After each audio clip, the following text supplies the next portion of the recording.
Bonjour à tous et bienvenue dans cette masterclass sur la résilience face aux épreuves. Aujourd'hui, nous allons porter un regard général et attentif sur les crises que le monde traverse en ce moment. Cela génère du stress et de l'anxiété, des peurs, de la douleur. Nous sommes tous confus face à cela. Nous sommes perdus. Nous sommes en train de perdre notre pouvoir et nos certitudes.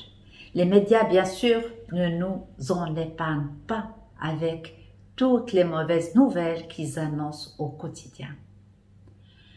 Comment gérer ces situations? Comment nous gérer nous-mêmes? Comment aller vers la résilience?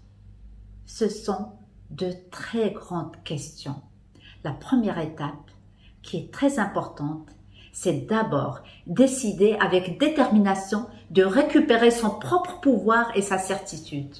Vous avez toujours le choix de prendre de nouvelles décisions, de rebondir et de faire de cette crise un levier de changement. C'est un trait de caractère nécessaire.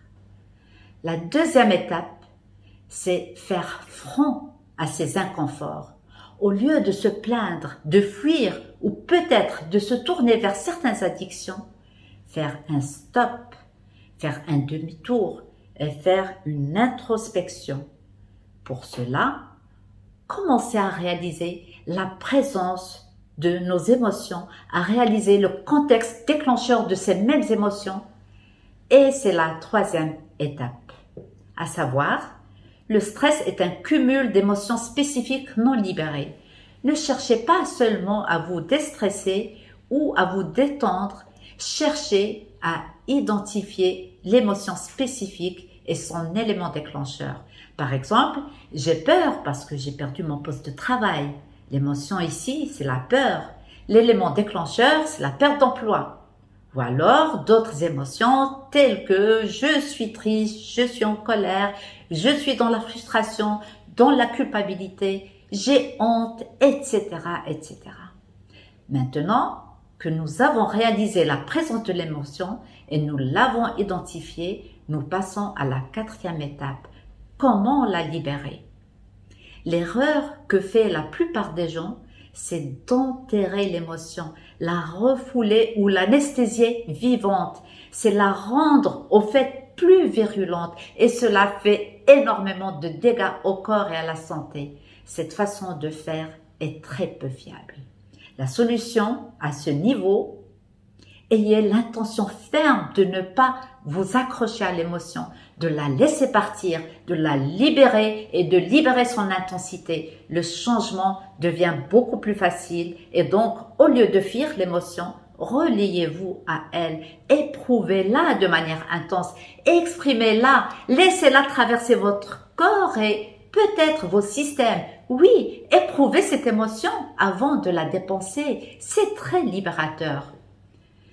Que veut dire dépenser une émotion spécifique et dépenser son contexte? C'est exactement comme dépenser de l'argent lorsque je veux acheter une chemise. Je dépense de l'argent et je récupère la chemise et l'argent ne m'appartient plus. Idem pour l'émotion. Je dépense l'émotion, je récupère mon bien-être et ma paix et lorsque je la dépense, c'est sans retour. L'émotion ne m'appartient plus. En résumé, reconnaître la réalité émotionnelle, identifier l'émotion spécifique au contexte, la laisser partir, la dépenser et c'est libérateur. Nous récupérons notre pouvoir et nos certitudes. Et on fait « Ah !» Nous respirons de nouveau. L'esprit devient clair, l'espace se libère, de nouvelles et différentes idées prennent place. Nos perceptions des choses commencent à changer et nous récupérons notre bien-être, notre pouvoir, nos certitudes, etc. Et nous arrivons à la cinquième étape et la dernière. Pour renforcer cela, faites un ou deux plans en parallèle avec des idées alternatives par rapport à la situation. Par exemple, si je perds mon emploi, j'ai déjà un plan X où je me dis c'est le moment de chercher du travail dans une autre compagnie qui correspond plus à mes valeurs. Le plan Y, c'est de se dire peut-être c'est l'occasion d'entreprendre et de travailler pour mon propre compte. À partir de là, je rédige des idées, je mets en place des stratégies pour le changement et je commence à sentir cette force intérieure, ce oui, c'est possible, oui, je suis prêt maintenant. Cela libère l'intensité de l'émotion, libère le stress et la lutte émotionnelle et nous rend notre confiance et nous sommes prêts à prendre de nouvelles décisions, à rebondir.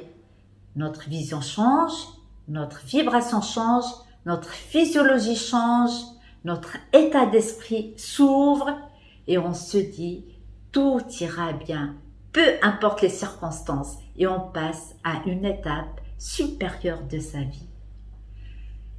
Merci pour votre attention.